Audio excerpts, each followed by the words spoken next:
Padahal sarapan pagi itu penting ya. Ingat, sarapan pagi itu penting. Karena apa?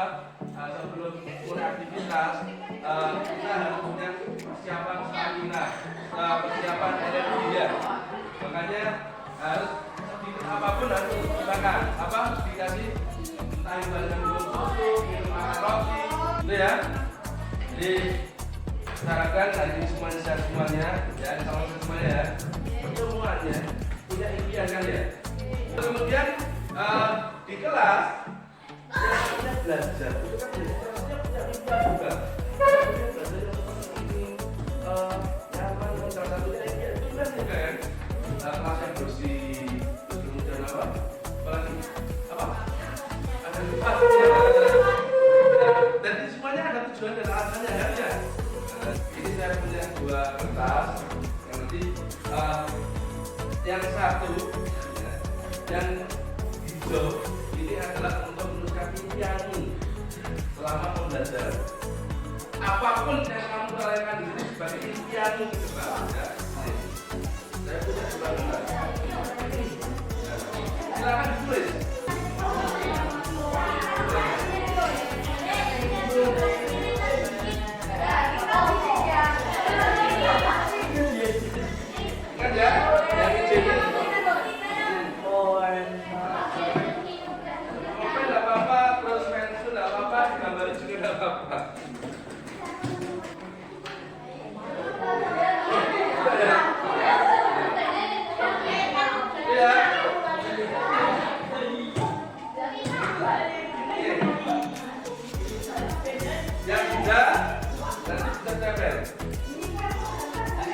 Nanti kita membuat sebuah impian dan juga sebuah keyakinan.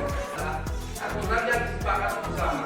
Kalau keyakinan aturan yang disepakati bersama dilaksanakan bersama dengan seikhlas-ikhlasnya sejujurnya. Ini nanti kita kasih. Ini nanti yang sudah, ini ada double D ya. Silakan diambil. Ini dulu saya siapkan untuk kolomnya. Di sini kalau kita kasih keyakinan ya, Pak. Itu ya Pak, ini dulu ya.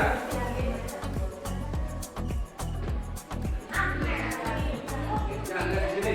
Kemudian nanti kita buat keyakinan di sini. Tempel di sini.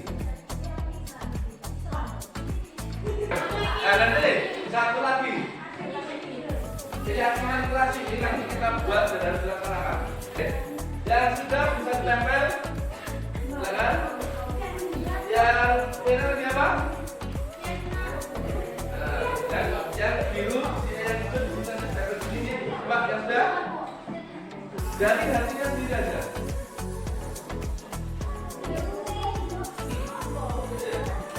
Ada yang sudah selesai. Tuh. Silakan ditempel kalau sudah.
Keyakinan itu peraturan sekolah.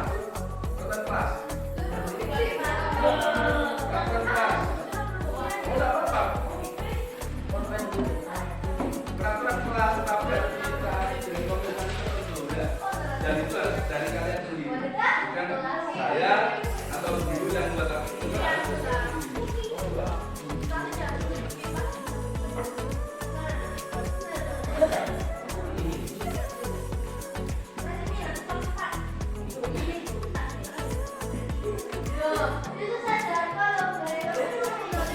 Tidak apa-apa, namanya tidak apa-apa. Ya,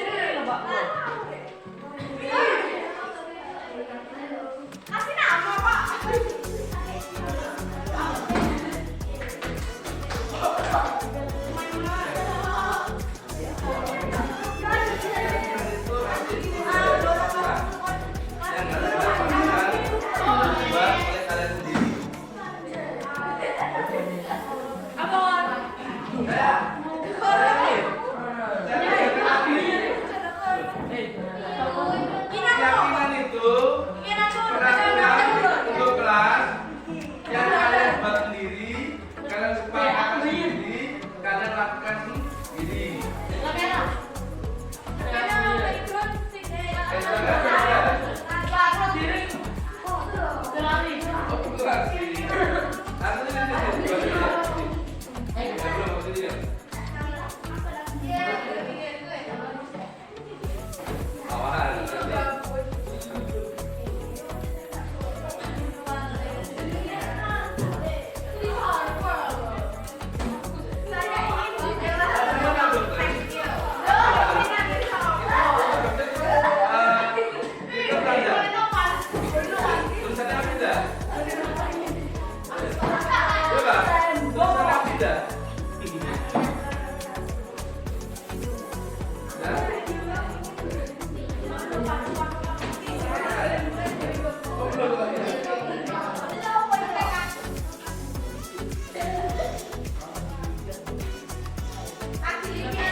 berapa?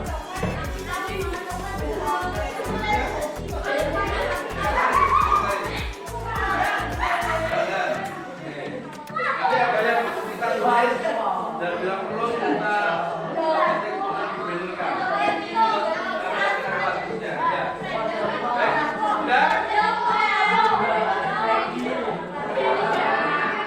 Ojo duduk, maka tidak bisa baca nanti.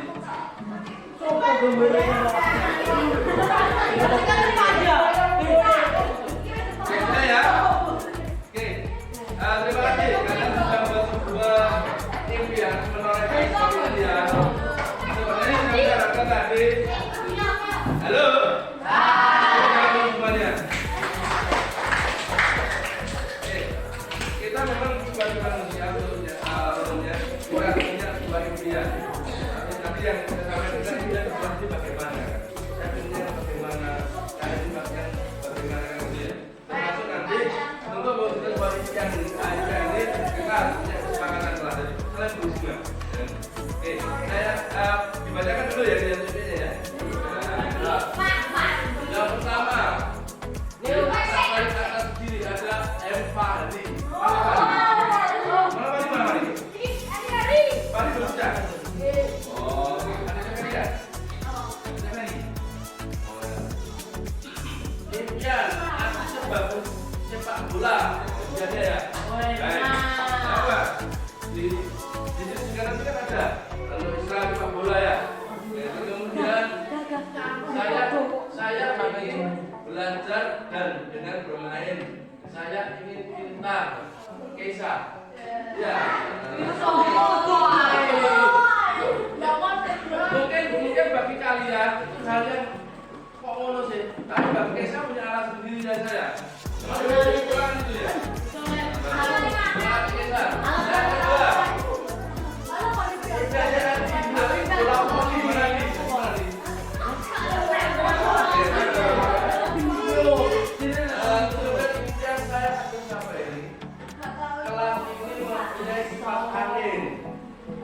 Panas sekali ya? Nanti ada solusinya. Saya ingin di kelas ini boleh membawa HP. Saya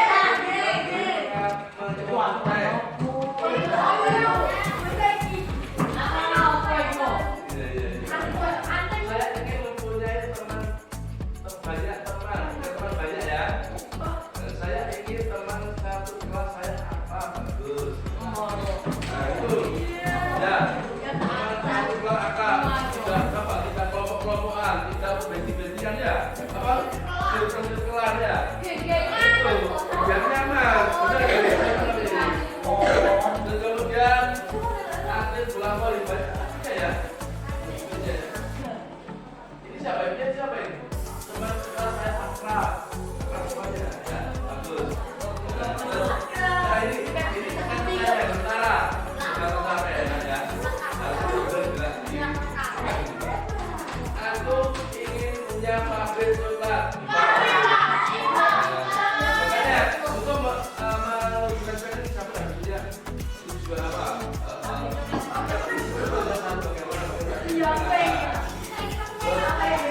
Aku ingin di kelas ini ada playground, ada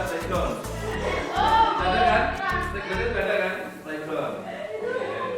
Supaya kalau habis belajar bisa bermain. Oke, bagus. Saya ingin menjadi juara. Amin. Saya ingin belajar dengan nyaman, aman. Saya ingin teman saya teman yang baik. Temannya ada yang baik.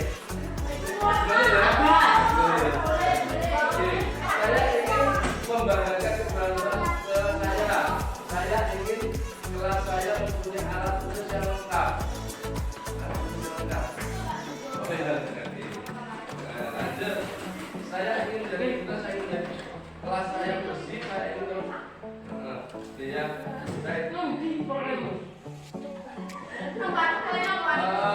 kalau saya lihat rata-rata di sini kipas ya. Nah, caranya nanti bersama wali kelasnya ya. Wali kelasnya untuk kira gimana caranya bisa mengadakan kipas. Ya, ini. Selanjutnya, nih untuk keyakinan kelas. Yang ini nanti harus kita laksanakan. Kita, bukan kalian atau saya. Bukan pengulangan, ya. Ya, harus. Ini kesepakatan ini harus keyakinan ini kita sepakati bersama apa yang boleh dan apa yang tidak boleh. Saya ingin sukses muda. Ya. Ya, sudah banyak ini. Termasuk belajar sukses yang tidak. Sudah. Saya ingin kelas yang bersih. Nah, terus kemudian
tidak boleh mengotori kelas.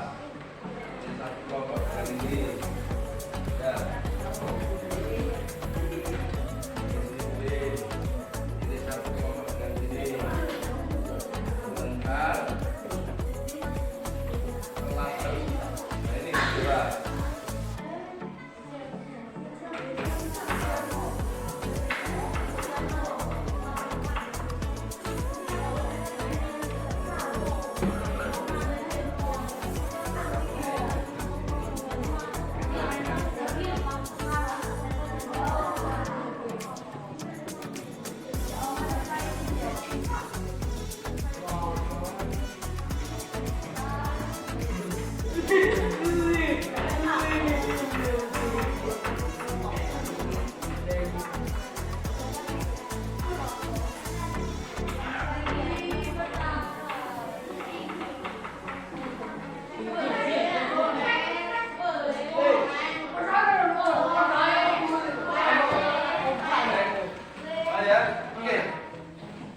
Dari beberapa kelompok ini saya bisa menyimpulkan sebenarnya yang pertama banyak yang menginginkan kelas ini bersih, ya, tidak kotor, terus kemudian satu syarat coret, ya, terus kemudian apa ini? Kita tidak ngomong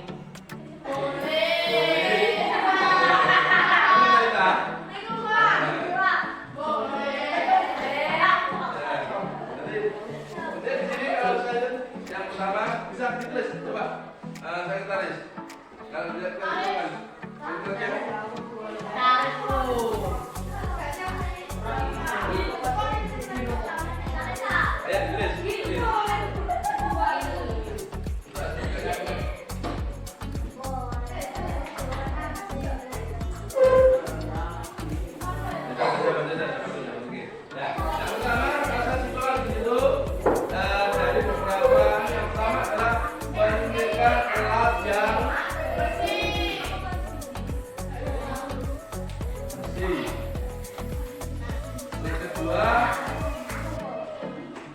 Teman-teman yang rukun,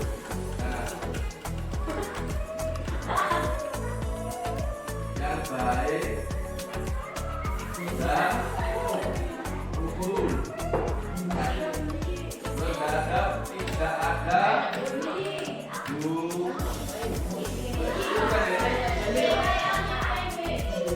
Ya. Tidak ada beli. Siapa lagi ya?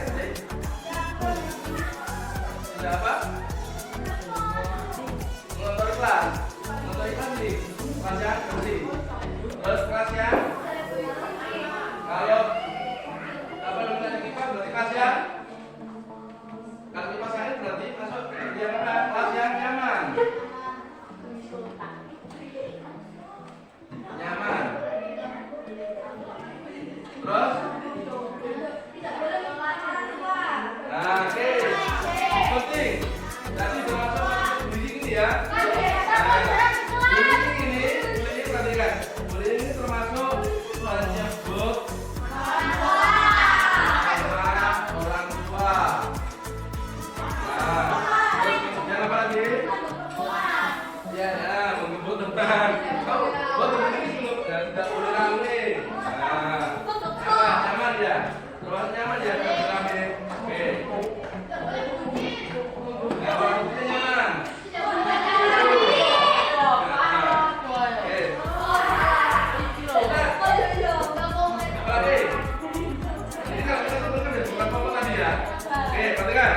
Kalian sudah kalau tadi di sini ada bola cepat.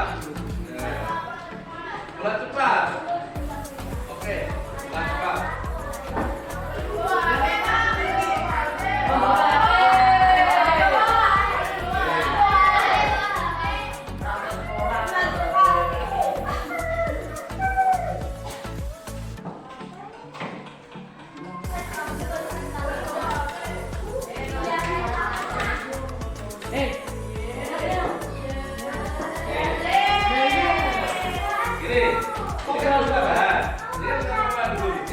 Dari atas, kelas yang bersih. Kelas yang bersih yang bagaimana? Bersih. Apa namanya? Kategori bersih itu bagaimana? Tidak kotor-kotornya apa? Bukan. Kalau seperti ini sama enggak? Bersih enggak? Berarti ada sampah sekecil apapun, terutama sampah plastik dan kertas. Ya, termasuk juga ini tidak ada coret-coretan di bangku, di tembok ya. Ini nanti silakan ini gimana ya? Masih bersih ya? Harus dilakukan. Siapa yang melakukan? Nanti komisarnya apa? Komisarnya kita bersama ya. Oke, yang selanjutnya teman yang baik dan rukun. Amin. Tidak ada selanjutnya kemudian tidak bullying, tidak ada bullying. Ya, ini tolong dipahami. Jadi kalau nanti ada isi apa masing-masing nyebut nama orang tua berarti sudah melanggar yang ketiga ya. Ini. Pak, ini pernah Pak. Nah. Ini Pak.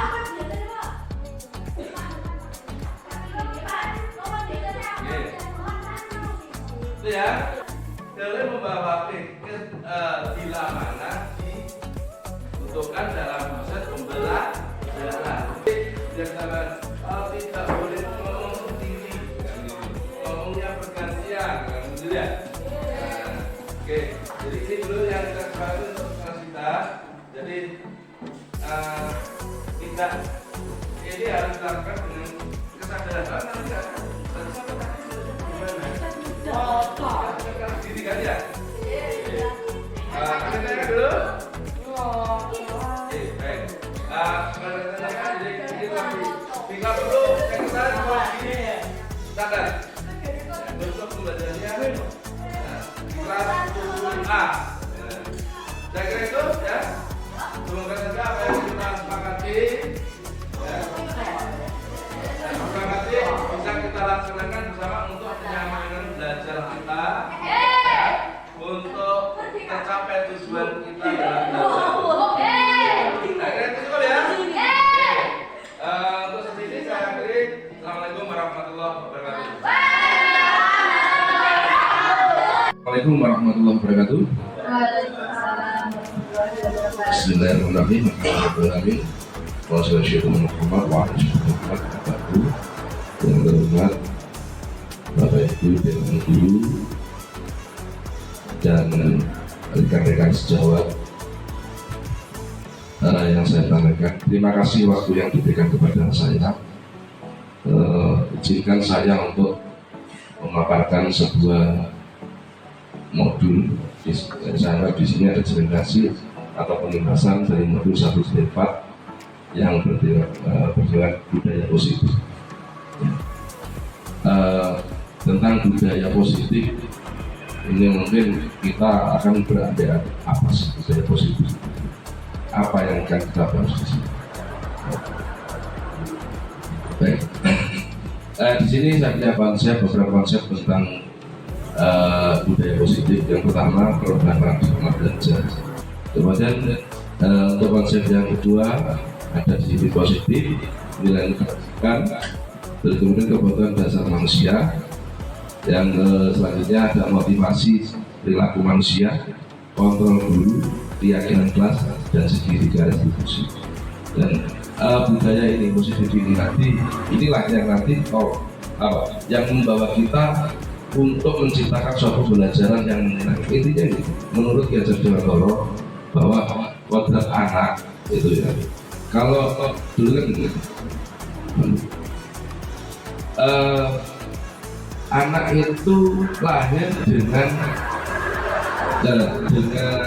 takdir yang seperti keras putih, itu ya. Tapi menurut Ki Hajar Dewantara tidak seperti itu. Seorang anak lahir itu bagikan kertas yang sudah ada coretan-coretan, tapi masih sama. Sebenarnya kalau orang kamu begini, ikut turunan itu, gitu ya. Tapi kan nggak seperti dia. Makanya disampaikan bahwa itu seorang anak lahir itu seperti kertas yang sudah memiliki coretan, tapi sama. Nah, tugas dari seorang guru, seorang pembelajar, menandaskan atau menebalkan garis-garis coretan coretan tersebut. Nah, bahasanya menuntun kodratnya tadi hingga ke arah yang positif. Itu tugas kita sebagai seorang guru. Itu tugas kita menuntun mereka. Karena sebagai coretan si A Muhammad jadi apa itu jadi sampaikan di sini. Kita tinggal menebalkan. Makanya jangan jauh-jauh kita sebagai guru selalu mengajarkan kita. Dan kita bahas tentang budaya positif. Budaya positif yaitu dia beda itu sekolah, yaitu nilai dan kebiasaan di sekolah yang berpihak kepada peserta didik agar mereka dapat berkembang menjadi pribadi yang kritis, penuh hormat, bertanggung jawab. Kritis, dan kritis pribadi yang kritis, tapi harus dengan hormat. Ini yang kita boleh kritis, silakan. Anak-anak kita kritis bagus. Justru kalau anak-anak tidak kritis itu yang bagus, tapi harus dibarengi dengan penegasan tadi, harus ada pembimbingan sehingga mereka punya rasa hormat. Dan paling penting juga bertanggung jawab dengan apa yang diberi isi. Kita harus dengan anak-anak kita kadang ngomongnya asal ceplos-ceplos, tapi ketika kita tandaskan apa ya tadi ya, mereka malah didik, ada tanggung jawabnya. Ini yang paling penting. Oke. Paham ya? Paham ini? Oke. Yang kedua, perubahan paradigma untuk budaya positif. Sekolah perlu menyediakan lingkungan yang positif, aman, nyaman, agar murid mampu berpikir, bertindak, dan mencipta dengan merdeka, mandiri, dan bertanggung jawab. Kita yang atas dulu. Sebagai seorang guru, kita harus menemukan sahabatnya dia, dan kita arahkan. Jangan sakar kemauan saya, nanti gak mau tergicil ke arah yang negatif. Membuat jamin itu kalau bisa muncul dari siswa, bukan dari kita. Yaitu mandirinya itu. Bertanggung jawabnya apa? Bertanggung jawabnya tadi. Kalau sudah punya ide, ayo dilaksanakan sampai dengan tuntas, jangan separuh-separuh. Yang selanjutnya, lazimnya disiplin digagal dengan kontrol. Nanti kita jalankan kontrol. Dalam hal ini kontrol guru dalam menghadapi murid.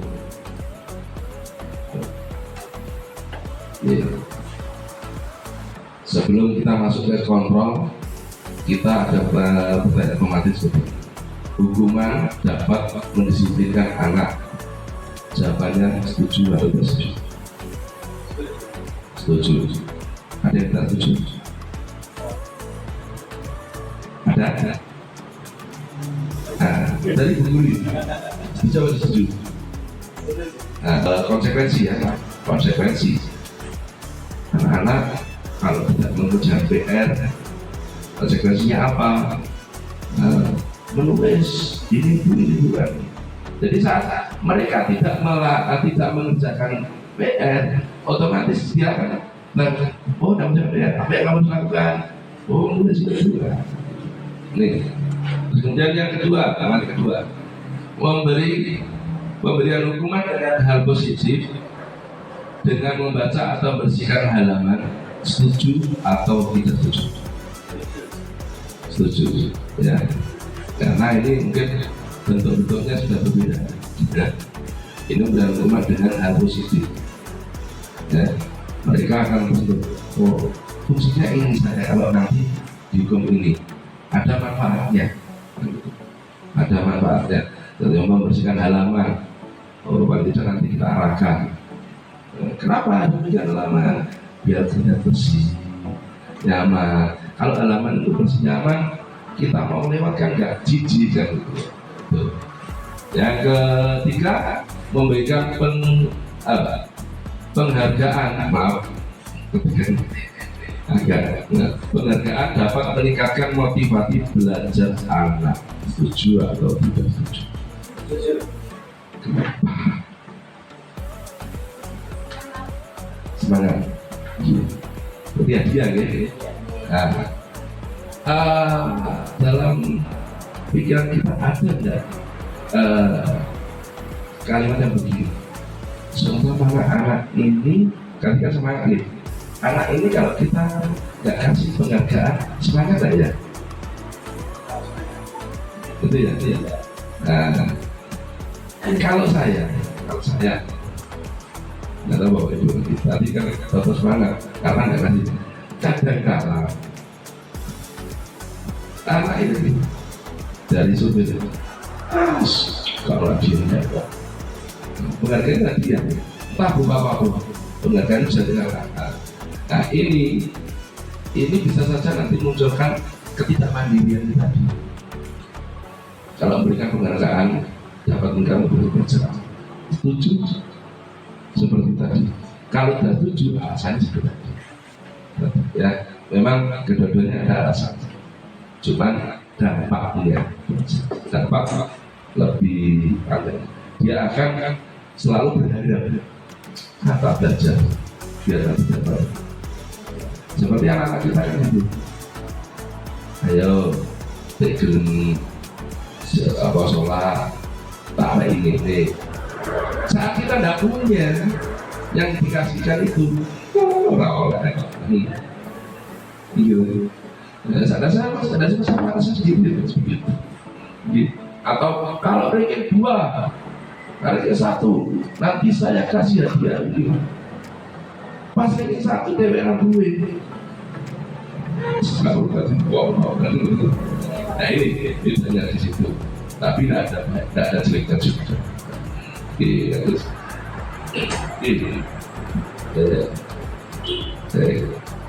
nih sekarang kita tentang keyakinan saja juga ya. Ada sebuah teks di sini menggambarkan Anda dan teman Anda melakukan kegiatan coba lakukan biar nggak berhenti di kantor.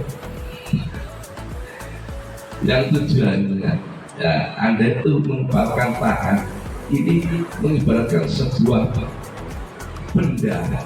Ya, ini keyakinan berhubungan dengan, jadi sebuah benda yang sangat berharga bagi Anda, berharga bagi Bapak Ibu, yang orang lain tidak boleh, jangankan hanya melihat, memilikinya pun tidak boleh. Punya seperti itu. Tidak ada. Tidak ada. Jadi kita punya sesuatu yang istimewa, baik itu barang rahasia atau apa ya, benda yang orang lain jangankan melihat, untuk jangankan memiliki, untuk lihat saja tidak boleh. Nah di sini kita bergerak lebih. Coba ini pas dua. Di sini sama siapa? Coba Bu Rizky, satu orang Bu Rizky aja. Bu Rizky membayangkan jenengan punya satu benda yang dipegang. Terus kemudian bayangkan ini suatu benda yang sangat berharga. Mohon izin Bu, untuk minta tolong. Entah ini kan di sini kan coba untuk bisa mukanya, kadang-kala kita itu untuk bisa mengetahuinya, kita kan mencoba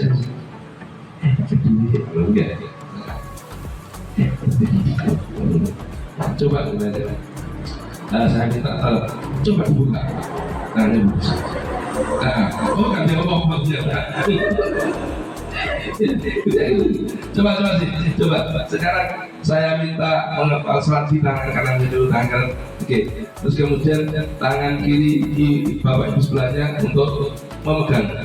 Nah, coba dibuka. Coba. Ternyata akhirnya menyerah. Ini filosofi loh Bapak Ibu. Berarti dengan kotanya Bu. Ketawa sih.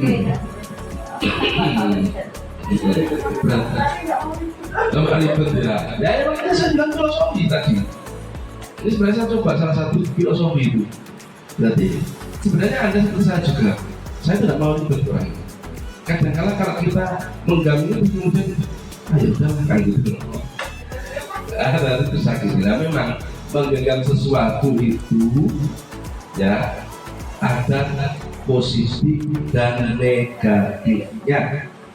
Kalau kita terlalu egois, bisa saja juga sakit sendiri. Bukan juga Bapak Ibu. Ini ya. Seperti yang dikisahkan di sini.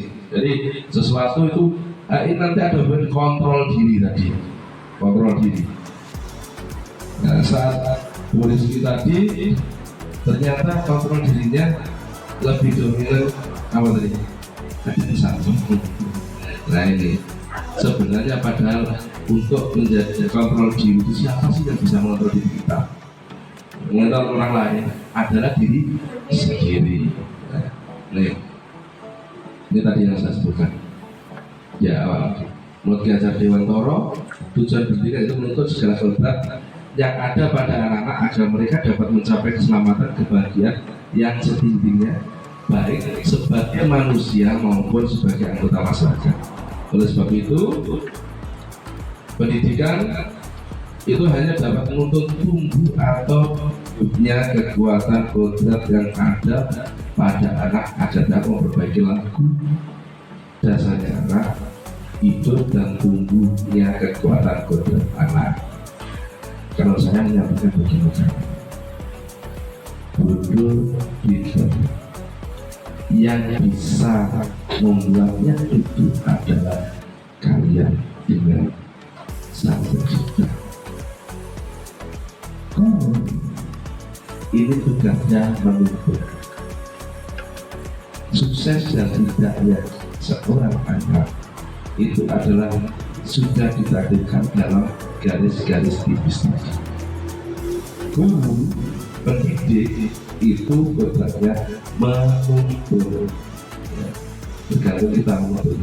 Kalau bisa saya kembali ke flashback ke Mas Sofi Ki Hajar Dewantoro, ya, guru itu ibaratnya seorang petani. Seorang petani sama-sama punya benih padi. Dua orang petani punya benih padi. Yang satunya ditanam di lahan tandus, yang satunya ditanam di lahan yang subur. Petani yang menanam di lahan tandus ini, karena dia punya ilmu, akan lebih baik menuainya daripada yang di lahan subur. Kenapa? Menuntutnya bagus, merawatnya bagus. Ini sudah subur, tapi gak diemes, gak dipupuk, dan juga mungkin tidak ada ada rumputnya nggak dicabuti karena dia mengganggu. Bedanya di tandus juga, oh lahannya tandus, saya harus menyiram dengan air, harus memupuk dengan pupuk yang seimbang. Nah, ini berarti seperti itu kita. Sebenarnya berat Bapak Ibu tugas seorang pendidik itu. Tapi kalau kita jangan cuma sangat kecil, makanya kita coba kalau kemarin kita di rapat itu, kenapa saya mengusulkan coba buat sekolah ini nyaman dulu, Mbak. Kalau kita kasih fasilitas yang saya sebutkan kemarin itu kan anak itu insya Allah ada kenyamanannya. Kalau sudah nyaman, nanti perlahan kita arahkan. Betul. Oke, ini yang di awal tadi. Siapa yang bisa mengontrol diri kita? Ya kita sendiri. Ya kita sendiri yang mengontrol, memegang kontrol atas kepala tangan kita. Kalau tadi polisi sudah mengontrol begini, ternyata akhirnya nggak bisa. Itu tiga orang. Gitu, monggo sambil ya. Ini jadi apakah kita membukanya, menutupnya kepala tangan kita itu tergantung dari kita sendiri ya, kapan kita membukanya, kapan kita menutupnya gitu. Kalau kita menutup terkadang dianggap orang begitu. Baik, nah ini kita lanjut ke perubahan paradigma teori ya. Jangan teori kontrol ya, ilustrasi atau ilusi kontrol. Ilusi guru mengontrol murid. Terus kemudian yang kedua, ilusi bahwa kritik dan membuat orang merasa bersalah dapat menguatkan karakter.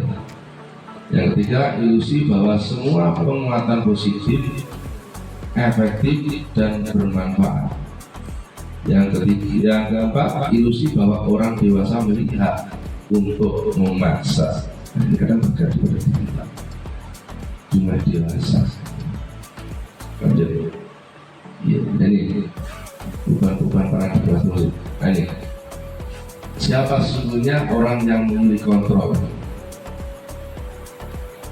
Di situ ada stimulus respon dan teori kontrol. Kita mencoba mengubah orang agar berpandangan sama dengan kita. Tapi di teori kontrolnya kita berusaha memahami pandangan orang lain tertentu. Hanya berbeda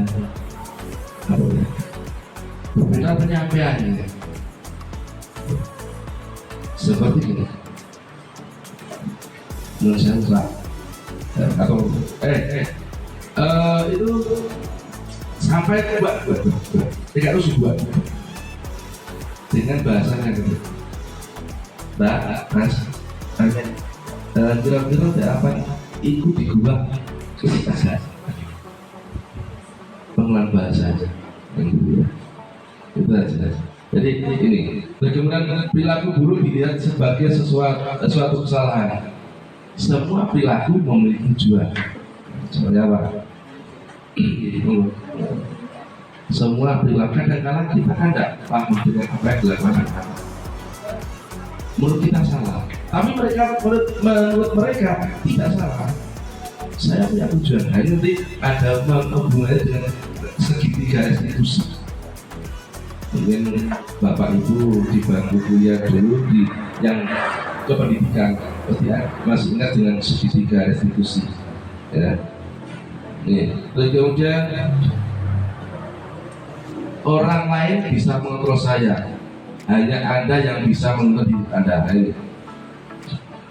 Jangan beranggapan jangan beranggapan bahwa Anda itu bisa mengontrol. Sebenarnya bisa tidaknya Anda dikontrol orang lain itu tergantung dari diri Anda sendiri. Ngecek kok koyo opo, kuat kok koyo opo, dibujuk koyo opo, ya sampai kan yoga. Ya sampai melo berarti ya. Nah, itu pun kemauan kalian dengan sendiri melo itu. Kemudian yang selanjutnya, saya bisa mengontrol orang lain. Kadang lagi, kalau menurut aku, iya kan? Karena ini bersama saya. Padahal ya tadi, balik lagi. Anda tidak bisa mengontrol orang lain. Kembali lagi ke tadi, hanya orang itu yang bisa mengontrol diri. Dan pemaksaan ada pada saat bujukan gagal. Kolaborasi dan konsensus menciptakan pilihan-pilihan seperti tadi sudah dibahagikan. Tadi kan diminta tidak boleh ya. Kalau sudah buka tangan, akhirnya kita mencoba. Kira-kira podo gak sing sampai gegem gak aku. Akhirnya bahasa kadang berbeda juga. Ya. Baik. Selanjutnya model. Berpikir menang atau kalah. Ya. Berpikir menang atau kalah. Dan saat kita itu melakukan sesuatu, apalagi yang berhubungan dengan kolaborasi, ini tetap gak lagi menang, kalahkan. Tapi kalau dalam model berpikir teori kontrol ini semuanya menang. Foto-foto cuma dikata, ketika kami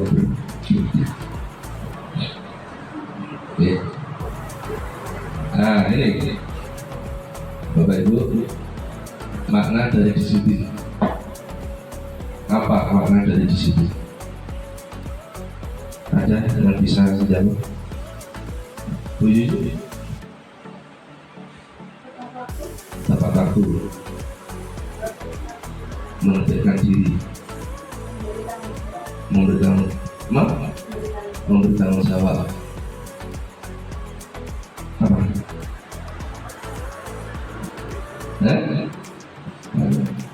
Oke, tepat waktu, memberi tanggung jawab. Lali. Tepat waktu, memberi tanggung jawab. Nah, ini makna dari disiplin. Berarti berasal dari bahasa Latin yaitu disiplina, yang artinya belajar. Ya. Belajar apa? Belajar mengontrol diri. Ini itu mengontrol diri. Ya, mengontrol diri. Seperti kita berangkat ke sekolah, belajar mengontrol. Oh anak-anak, intinya jamnya. Kalau kita nggak bisa mengontrol diri untuk mengikuti apa yang ada, wah, cara-caranya tetap mudah. Kemudian ada makna yang asal dari kata yang berkonotasi dengan disiplin diri dari murid-murid Socrates,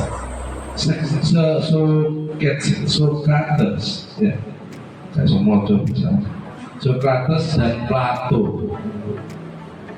Kemudian disiplin diri membuat orang menggali potensinya menuju sebuah tujuan apa yang dia hargai. Tujuan yang apa yang dia hargai, seperti pasti dengan punya tujuan beli mobil, maka mesti kan punya sini. Kalau saya ingin mobil berarti saya harus punya uang yang cukup atau banyak. Iya caranya iso boleh duit akeh, uang banyak, mesti akan berpikir terus. Kalau saya ingin uang banyak, kalau saya berdagang berarti saya harus berdagangnya lebih teliti. Kalau bukanya biasanya siang, harus lebih pagi. Orang dagang itu orang yang disiplin ya, orang dagang. Dagang di pasar, bukanya jam 9, ketinggalan dengan yang pagi, rezekinya agak sih pagi. Terus yang kedua, yang selanjutnya keempat, ya. Namun dalam budaya kita makna kata disiplin terlalu berubah menjadi sesuatu yang dilakukan seseorang pada orang lain untuk mendapatkan kepatuhan. Ini apa kita? Jadi selama ini kan gitu. Nah, di sini harus patuh pada saya. Di sini atau pada aturan yang ada tanpa sebelumnya ada kesepakatan. Kebetulan. Dan kecenderungan umum adalah menghubungkan kata disiplin dan ketidaknyamanan bukan dengan apa yang kita hargai atau pencapaian suatu tujuan mulia.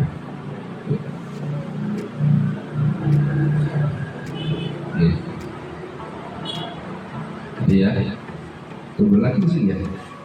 Di sini saya kemampuan pemerintah diri sendiri dalam mengontrol dan menguasai diri untuk memilih tindakan yang mengacu pada nilai-nilai yang kita hargai dengan penuh tanggung jawab tanpa perintah orang lain. Apalagi yang disampaikan di depan tadi, bahwa sebenarnya siapa yang bisa mendisiplinkan diri kita sendiri, yang bisa mendisiplinkan diri kita adalah diri kita sendiri.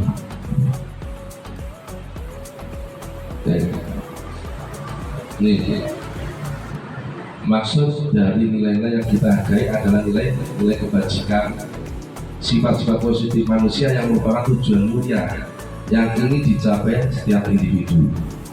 Nilai kebajikan nanti ada dengan nilai kebajikan guru,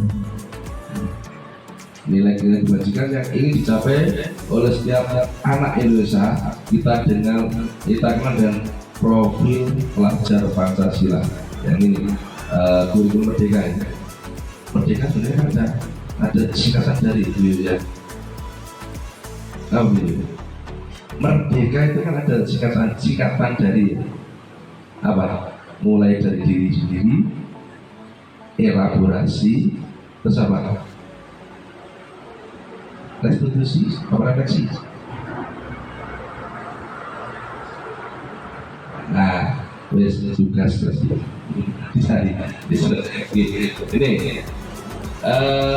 profil pelajar Pancasila. Nah, ini kan dia beriman betapa kepada Yang Maha Esa, mandiri, bernalar kritis, berkebinekaan global, bergotong royong dan kreatif. Ini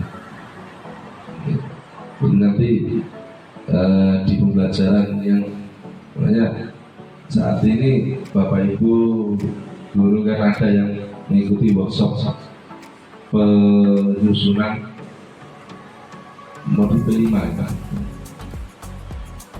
Ya, ini selanjutnya teori motivasi perilaku manusia untuk menghindari ketidaknyamanan atau hubungan apa yang akan terjadi apabila saya tidak melakukannya.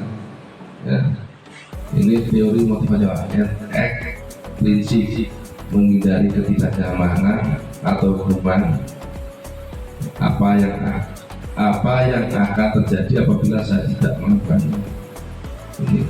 Terus kemudian untuk mendapatkan imbalan dari orang lain atau institusi apa yang akan saya dapatkan apabila saya melakukannya.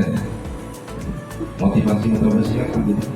Jadi selain menghindari ketidaknyamanan ini, kita juga mengharapkan imbalan Terus untuk menghargai diri sendiri, saya akan menjadi orang yang seperti apa bila saya melakukannya.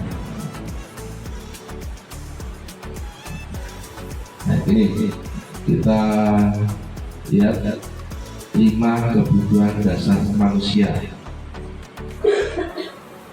Baik, dari tadi barangkali ada yang ditanyakan dulu. Sudah paham ya? Baik. 5 kebutuhan manusia. Yang pertama, bertahan hidup. Untuk bertahan hidup itu tentunya ada beberapa poin yang harus kita jaga atau yang kita ingat. Yang pertama, keselamatan, keamanan, kesehatan, memiliki keturunan untuk bertahan hidup. Tujuannya ya. Semua perilaku memiliki tujuan dasar untuk bertahan hidup. Untuk apa? Untuk keselamatan, untuk keamanan, untuk memiliki keturunan. Terus yang kedua ada cinta kasih yang diterima, keintiman, keanggotaan, keterhubungan dan hubungan. Nah, ini kadang-kadang ini nanti yang cinta kasih ini kalau terjadi pada anak kita, biasanya anak yang kalau kita ajar punya perilaku yang berbeda, ini salah satunya mungkin ada dampak dari ini, kekurangan dari kelima kebutuhan. Kesenangan, ya, kegembiraan, tawa, belajar, terus kemudian penugasan, kontrol, prestasi, kompetisi, pengaruh, penguasaan. Yang kebebasan, kemerdekaan, mobilitas, pilihan dan kreativitas. Dari kelima kebutuhan dasar manusia ini diupayakan harus terpenuhi. Bila mana salah satu tidak terpenuhi, maka akan terjadi ketimpangan perilaku dari manusia tersebut. Ya, karena di luar sana, ya, anak-anak kita yang notabene kadang-kala kenapa mereka suka sekali bolos? Bukan karena gurunya tidak bisa ngajar, bukan. Mungkin mereka tidak menemukan kasih sayang yang di rumah. Menemukan kasih sayang yang di luar lebih nyaman di luar tadi daripada antara di rumah dan di sekolah. Anak bolos itu kan cari tempatnya nyaman. Tidak ada anak bolos itu nang sawah terus kemudian di tengah sawah manas-manas. Mesti kalau tidak di warung wifi ngobrol dengan temannya yang senasib, ya. Ini mereka cari tempat yang nyaman. Jadi kalau ada anak-anak kita yang bermasalah seperti itu, kita harus cari apa yang mereka butuhkan. Atau saat mereka di sekolah mau beli jajan tahu, yang suka jajan itu kan ada anak kita. Harus ini yang kita jadi termasuk ada tidak pengakuan mereka, pengakuan kita terhadap mereka, keberadaan mereka. Contohnya di keluarga saja. Satu keluarga yang terdiri dari bapak, ibu, dan 2 atau 1 anak lebih. Ya, ini bapak ibu yang punya anak lebih dari 1. Mungkin ada kecenderungan di situ. Salah satu dari anak kita itu nanti akan timbul rasa, aku mau dididikan dia. Ya. Atau diri sendiri yang mungkin di rumah pernah merasakan yang punya saudara, namun itu tidak punya saudara ya. Jadi saya ketemu, aku loh terusi. Atau mungkin kalian waktu bapak ibu mungkin dulu masih kuliah atau sekolah berteman yang lebih dari 2. Kadang-kala Nah teman kita itu ngobrol aja dengan kita agak itu dalam perasaan kita kan ada kekurangan. Nah, ini salah satunya ini dari alam kita. Nah ini memang kebutuhan ini diupayakan harus terpenuhi. Nah, salah satunya selingkuh itu ada satu bagian dari 5 kebutuhan dasar manusia yang tidak terpenuhi di waktu mudanya dulu, bukan sekarang ya. Kalau sekarang wah, tapi di waktu mudanya dulu ada hal yang tidak perlu. Oke. Jadi itu yang kemudian ini pasti. Oke, ini 5 posisi kontrol guru. Ini kita baru dalam posisi kontrol guru ada dibagi menjadi 5 posisi kontrol. Yang pertama penghukum, pembuat merasa bersalah, teman, pemantau, dan manajer. Ya. Contohnya apa? Penghukum. Di awal tadi yang saya sebutkan, penghukum itu dia kita tanpa menanyakan dulu apa yang menyebabkan. Contoh, ada anak yang hadirnya tidak tepat waktu, kita langsung kasih hukuman, ya, tanpa menanyakan kenapa kalian itu terlambat dan sebagainya, tapi langsung aja kita kasih ini. Dan kemudian pembuat merasa bersalah. Jadi perasaan itu bersalah. Pernah enggak Bapak Ibu? Nah, mungkin banyak yang kita lakukan. Kalau saya gitu. Coba sampai sekolah itu tujuannya apa sih? Bapak Ibu di rumah kerja keras, banting tulang, mencari uang ini untuk kamu, untuk bisa sekolah. Apa enggak kasihan sama mereka? Nah, inilah yang disebut dengan pembuat merasa bersalah. Jadi anak merasa aku salah. Nih. Terus kemudian teman. Pernah ya Bapak Ibu khususnya sebagai teman. Ini lebih baik. Tapi sebenarnya bagus semuanya sih. Tapi ada tidak sebagai teman. Kita butuh untuk memposisikan diri kita sebagai teman. Kadang-kala mereka lebih nyaman menyampaikan unek-uneknya dengan kita di nama datang menganggap mereka sebagai teman. Tapi ada kita sisi negatifnya. Mungkin kita kurang merasa dihargai, ya, sebagai guru dan sebagainya. Wah, iki semen kanan. Iki lah, iki. Sedang.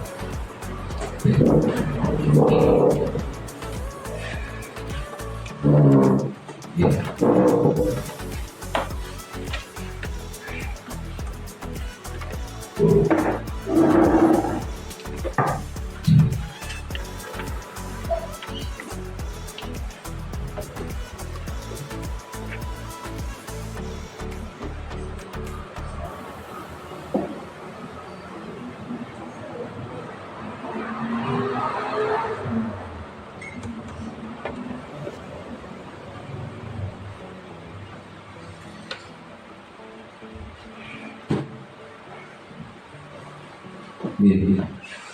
Saya yang merasa bersalah, teman ya.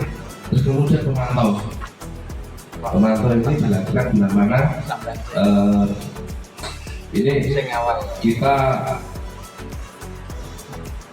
bertindak sebagai biasanya ketertiban ya, terus kemudian dari menjalankan saat mereka melanggar aturan yang sudah disepakati bersama. Nah, ini punya apa? Tapi kadang-kadang tidak menghiraukan apa keluhan mereka. Kemudian yang selanjutnya kelima, ini manajer, fungsi manajer itu jadi menanyakan apa yang mereka menyebabkan mereka seperti itu. Ini yang saya katakan tadi.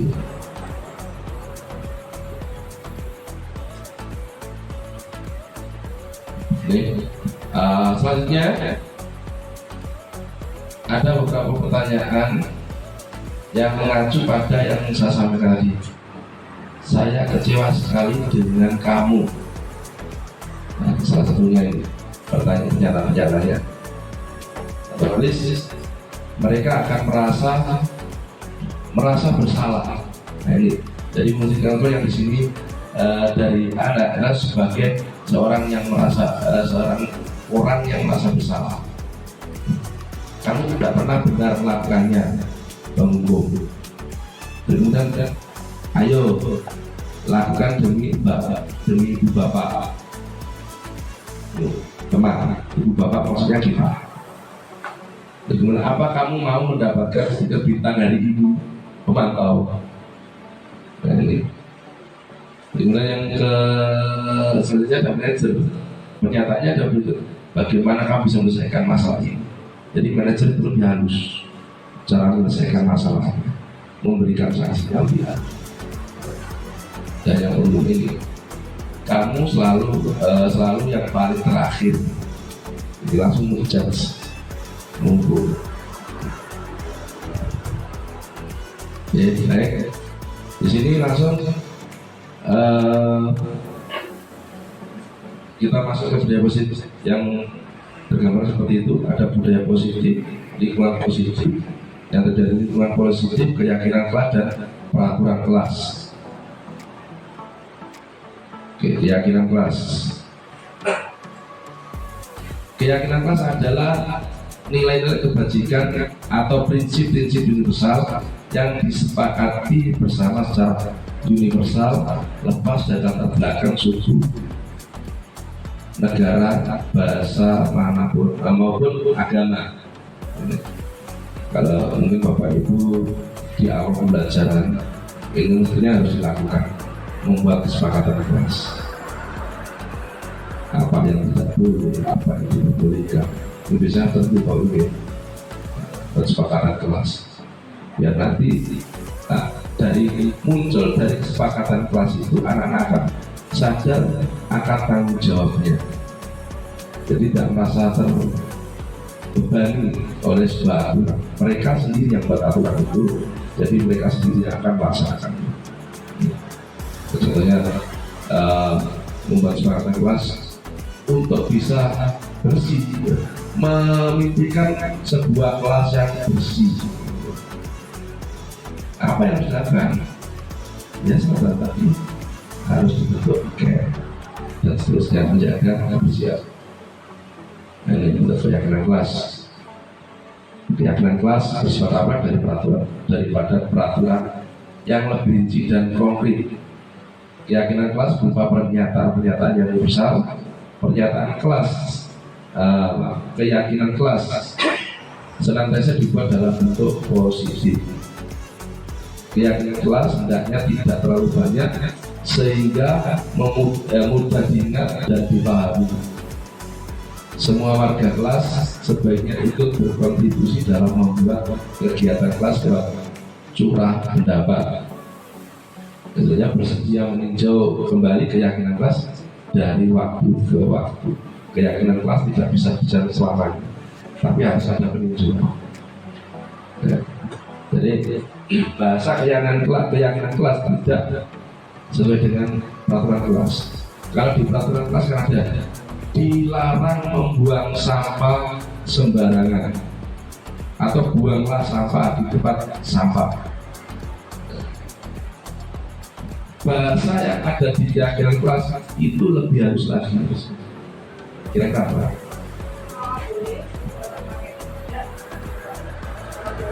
Tidak boleh. Bahasanya halus. Kalau tidak itu kan sebenarnya memaksa Ya. Jadi keyakinan kelas kan apa ya? Kesadaran diri yang kita buat. Kesadaran diri. Ya, barangkali contohnya bisa memberikan contoh. Sebenarnya ada tapi ungkapan itu loh, bersih itu indah. Atau kalau di tahun biasanya di tanaman itu buang sampah kita ini tempat sampah. Iya, ini tempat sampah. Sebaiknya buanglah sampah pada tempatnya. Sebaiknya buanglah sampah pada tempatnya. Betul. Iya, memang beda-beda tipis sebenarnya. Kadang bahasa itu antara tadi peraturan dengan keyakinan. Seperti kalau di taman itu ada rawatlah aku, bukan kan rawatlah rawatlah tanaman ini, bukan. Tapi di situ yang berbicara seakan-akan tanamannya. Sayangilah aku. Sayangilah aku, betul. Sayangilah aku. Ya, itu contoh dari keyakinan kelas. Nih, kalau peraturan selalu kembalikan buku pada kembali peraturan atau tanggung jawab. Ada peraturan dan tanggung jawab. Nilai apa? Nilai keyakinannya apa? Tanggung jawab. Jadi peraturan itu bisa menjadi suatu keyakinan kelas bila mana kalimatnya dibenahi. Dan selalu kembalikan buku ke tempatnya. Nilai-nilai yang diambil adalah tanggung jawabnya. Dilarang mengganggu orang lain. Dilarang mengganggu orang lain. Ini hadir di sekolah 15 menit sebelum pembelajaran dimulai. Dilarang melakukan kekerasan. Nah, ini keselamatan dan nilai-nilainya. Jadi antara peraturan dan nilai-nilainya bergantian atau menunggu giliran. Gunakan masker, kesehatan dan keselamatan. Jangan berlari di kelas atau koridor. Nanti biar dipelajari lebih lanjut. Membuat kesepakatan kelas. Ini tadi sudah dilakukan. Ya, caranya membuat kesepakatan kelas seperti ini. Ya. Jadi anak-anak diminta untuk menuliskan apa yang diinginkan dan apa yang tidak diinginkan. Segitiga restitusi ini. Jadi di dalam memecahkan suatu masalah yang ada di kelas, kita bisa menggunakan segitiga restitusi. Jadi validasi tindakan yang salah, menyatakan keyakinan dan menstabilkan integritas. Kamu tentunya punya alasan mengapa kamu melakukan. Saya kira mengenai seperti itu sewajarnya. Jadi kamu tentunya punya alasan. Kenapa kamu bolos? Kenapa kamu tidak masuk kelas? Jangan langsung kemana saja bolos. Bahasanya kan gitu. Ini. Terus ada cara untuk mendapatkan hal yang kamu butuhkan. Selain bolos, kira-kira apa sih kamu butuhkan? Nah, apa cara bagaimana supaya kamu bolos? Kita hubungkan dengan nilai-nilai yang kita kesepakati di kelas. Kemudian kamu ingin menjadi orang yang seperti apa? Di akhirnya seperti itu. Ini hukuman. Nah, ini yang saya sebutkan antara hukuman dengan konsekuensi, hukuman dengan restitusi. Tidak berencana atau tiba-tiba berencana disepakati sesuai peraturan. Ini yang saya sebut tadi. Bedanya antara hukuman dan konsekuensi. Ini. Jelas mau ini.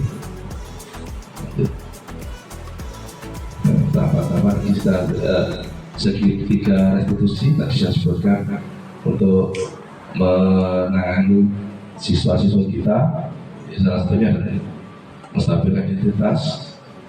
Yang selanjutnya Pancasila tidak akan salah ini, terus menanyakan keyakinan yang kita punya, keyakinan kelas.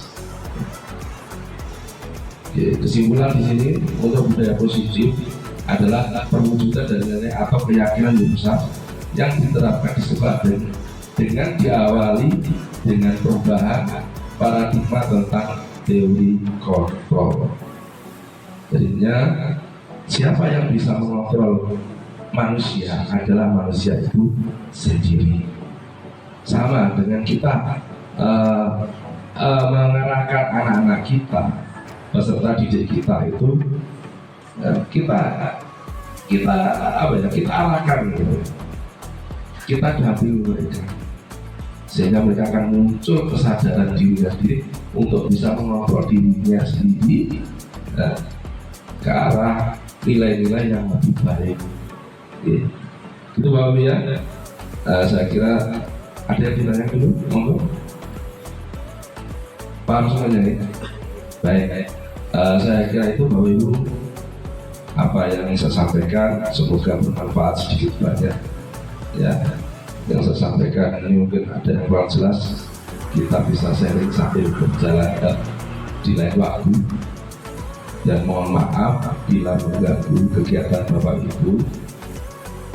Saya coba terima kasih sekali atas waktu yang diberikan kepada saya. Jadi itu, mari kita tutup kegiatan di sebelah sini dengan bacaan hamdalah.